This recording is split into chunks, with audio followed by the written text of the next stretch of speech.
பண்ணீங்களே மனசுக்கு கொஞ்சமாவது நியாயமா இருக்கு. சரிதான் சார். இளைஞர் சார் இந்த போதை பழக்கத்தை நீங்கள் தானே அவங்ககிட்ட பழக்கத்தை ஏற்படுத்திருக்கீங்க. தயாரிக்கிறாங்க சார். அவங்க கொண்டாந்து கொடுத்துருவாங்க சார். நாங்கள் கரெக்டாக தடை செஞ்சுருக்கோமா இல்லையா? விற்கலாமா? ஏற்கனவே ஒரு தடவை நீங்கள் அபராதம் கட்டின பிறகு திரும்ப அதே தப்பை செய்யலாமா?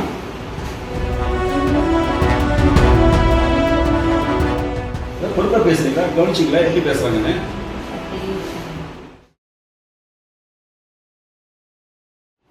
பண்ணீங்களே மனசுக்கு கொஞ்சமாவது நியாயமா இருக்கு.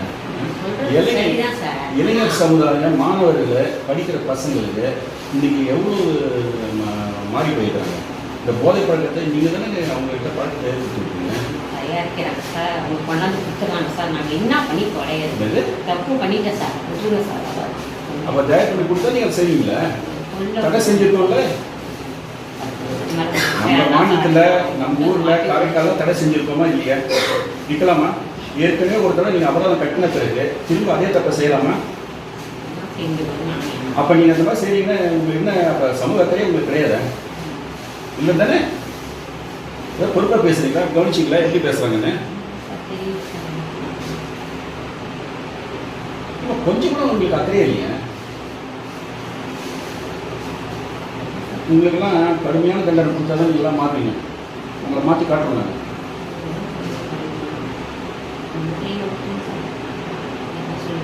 நீங்கள் இதோட மறந்து விடுங்க. இனிமேல் நீங்கள் நம்ம பிஸ்னஸில் நீங்கள் சாதாரண கொஞ்ச நேரம் என்ன வச்சு நீங்கள் சாதாரண வியாபாரம் கூட நீங்கள் பண்ண முடியாது. நாங்கள் ஒரு கடையை சீல் வச்சு நிரந்தரமாக நாங்கள் முடிவோம்.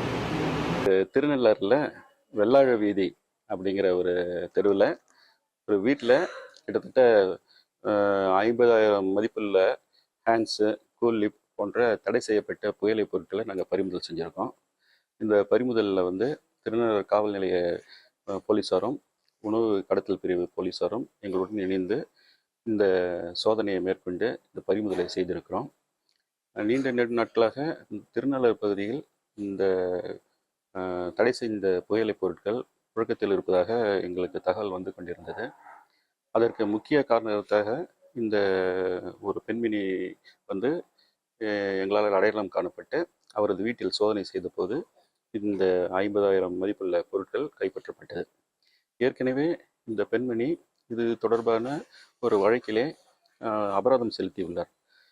அவர் ரிப்பீட் அஃபெண்டர் என்று சொல்லக்கூடிய ஒரு தொடர் குற்றவாளியாக இந்த சம்பவத்தில் நாங்கள் பார்க்கிறோம். இந்த தொடர் குற்றத்தின் காரணமாக இவருக்கு அதிகபட்சமான அபராதமும், அதாவது கிட்டத்தட்ட 2 லட்சம் அளவுக்கு அபராதமும், அப்புறமா அவருடைய உரிமம், கடை உரிமமும் நாங்கள் ரத்து செய்ய இருக்கிறோம். இது தொடர்பாக கோர்ட்டில் வந்து வழக்கு தொடரப்பட்டு இந்த 2 விஷயங்களும் நிறைவேற்றப்படும். அதிகப்படியான அபராதமும், நிரந்தரமாக கடையை மூடுவதும். இது மட்டும் இல்லாமல் இதனுடைய தொடர்ச்சியாக காவல் நிலையத்தாரும் போலீஸாரும் இதில் ஈடுபட்டு அவர்களும் தங்கள் பங்கிற்கு பறிமுதல் செய்து வழக்கு தொடுக்க இருக்கிறார்கள்.